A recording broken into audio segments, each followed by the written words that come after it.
Today at 6, Afghanistan is struck by a powerful earthquake, the deadliest in 20 years. At least 1,000 people are dead, say local officials, and many more injured. Those numbers are likely to rise as rescuers search through the rubble.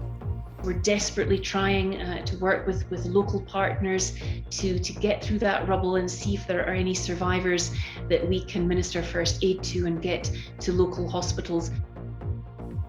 Emergency services, like hospitals, were already struggling.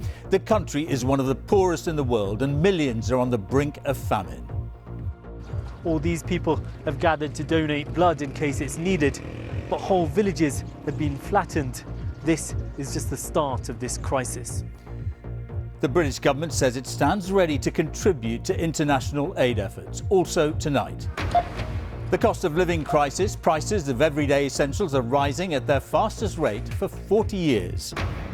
The civilians bearing the brunt of Russia's assault in the east of Ukraine.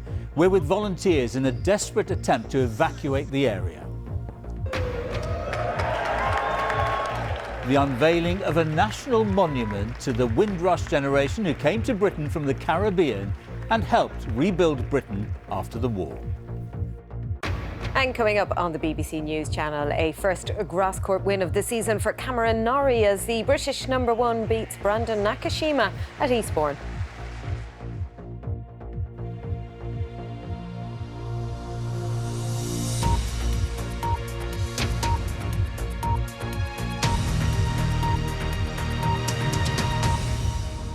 Good evening and welcome to the BBC's News at 6. At least 1,000 people are dead and many more injured after a powerful earthquake hit Afghanistan overnight. That's according to Taliban officials.